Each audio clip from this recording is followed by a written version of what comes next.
എല്ലാവർക്കും നമ്മുടെ ചാനലിലേക്ക് വീണ്ടും സ്വാഗതം. നമ്മൾ ലോങ് വീഡിയോ ഒക്കെ ഇട്ടിട്ട് ഒരുപാട് നാളായി. 2026 തന്നെ ആദ്യത്തെ ലോങ് വീഡിയോ ആണിത്. ഇന്ന് നമുക്ക് കുറച്ച് ക്യൂട്ടായിട്ടുള്ള കവായ് സ്റ്റിക്കേഴ്സ് ഉണ്ടാക്കാം. അപ്പോൾ സിമ്പിളായിട്ട് എല്ലാവർക്കും ഉണ്ടാക്കാൻ പറ്റുന്ന രീതിയിലുള്ള കുറച്ച് പിക്ചേഴ്സാണ് നമ്മൾ ചൂസ് ചെയ്തിട്ടുള്ളത്. പിൻട്രസ്റ്റ് പോവുക, എന്നിട്ട് ക്യൂട്ട് കവായ് സ്റ്റിക്കേഴ്സ് അടിക്കുമ്പോൾ നമുക്ക് കുറേ ഓപ്ഷൻസ് വരും. അതിൽ നിന്ന് ഡൗൺലോഡ് ചെയ്ത് എടുക്കാം. അതൊക്കെ എങ്ങനെയാണ് ചെയ്യേണ്ടതെന്ന് നിങ്ങൾക്ക് അറിയാമെന്ന് ഞാൻ വിചാരിക്കുന്നു. അറിയില്ലെങ്കിൽ നമുക്ക് നെക്സ്റ്റ് ഒരു വീഡിയോയിൽ ഞാനത് കാണിച്ചു തരാം. പിന്നെ പിക്ചേഴ്സിൻ്റെ ഒക്കെ സൈസ് കുറച്ച് വലുപ്പമുണ്ട്, കാരണം ഞാൻ ട്രേസ് ചെയ്തെടുക്കല്ല, ഞാനിത് വരച്ചെടുക്കുകയാണ് ചെയ്തത്.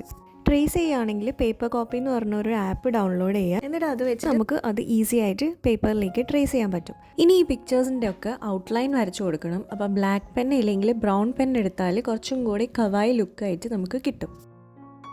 എല്ലാ ഇമേജസിൻ്റെയും ഔട്ട്ലൈൻ വരച്ചതിന് ശേഷം നമ്മൾ ഇതൊന്ന് കളർ ചെയ്തെടുക്കുന്നുണ്ട്. അപ്പോൾ അതിന് വേണ്ടിയിട്ട് നമ്മൾ ബ്രഷ് പെൻസാണ് എടുക്കുന്നത്. കളർ ചെയ്യുന്നതിന് മുന്നേ ശ്രദ്ധിക്കേണ്ട ഒരു കാര്യം, നമ്മൾ വരച്ചിട്ടുള്ള പെൻസിൽ മാർക്സ് ഒക്കെ ഇല്ലേ, അതൊക്കെ ആദ്യം ഒന്ന് ഇറേസ് ചെയ്ത് മാറ്റുക, എന്നിട്ട് വേണം കളർ ചെയ്തെടുക്കാൻ. അല്ലെങ്കിൽ സ്റ്റിക്കർ കാണാൻ അത്ര ഭംഗി ഉണ്ടാവില്ല. അപ്പോൾ ഔട്ട്ലൈൻ ചെയ്തതിന് ശേഷം പെൻസിൽ മാർക്സ് ഒക്കെ ഇറേസ് ചെയ്തതിന് ശേഷം കളർ ചെയ്തെടുക്കുക.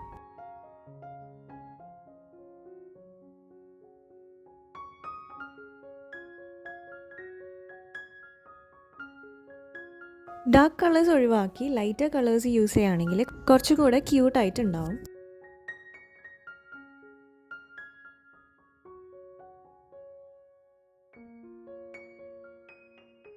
കളർ ചെയ്ത് കഴിഞ്ഞാൽ വൈറ്റ്നർ വെച്ചിട്ട് നമ്മൾ അവിടെ ഇവിടെ കുറച്ച് വൈറ്റ് ഡോട്ട്സ് ഓരോ ഇമേജിലും ഇട്ട് കൊടുക്കുന്നുണ്ട്.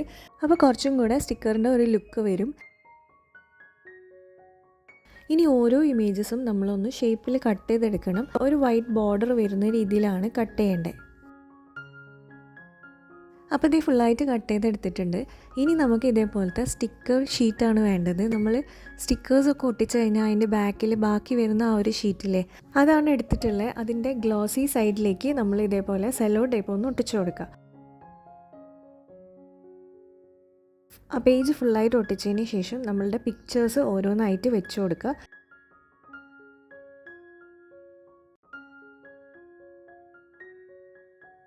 എന്നിട്ട് വീണ്ടും അതിൻ്റെ മേലെ സെല്ലോ ടേപ്പ് ഒട്ടിച്ചു കൊടുക്കുക.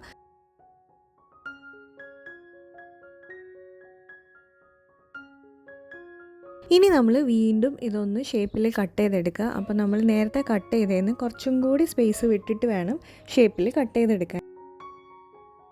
പീൽ ഓഫ് സ്റ്റിക്കേഴ്സ് ഉണ്ടാക്കാനുള്ള ഒരു മെത്തേഡാണിത്. ഇനി ഇതൊരു സ്റ്റിക്കർ ബാഗിൽ സ്റ്റോർ ചെയ്ത് വെക്കാം. അല്ലാന്നുണ്ടെങ്കിൽ ഇതൊക്കെ പറിച്ചെടുത്തിട്ട് ഒരു സ്റ്റിക്കർ ഷീറ്റിൽ ഒട്ടിച്ചു വെക്കാം. ഞാനിപ്പോൾ അങ്ങനെ ചെയ്യുന്നില്ല. ഞാനിപ്പം കട്ട് ചെയ്തിട്ട് ബാഗിലാക്കി വെക്കുകയാണ് ചെയ്യുന്നത്. ഇനി ഇത് വർക്കിംഗ് ആണോ എന്ന് നോക്കണ്ടേ.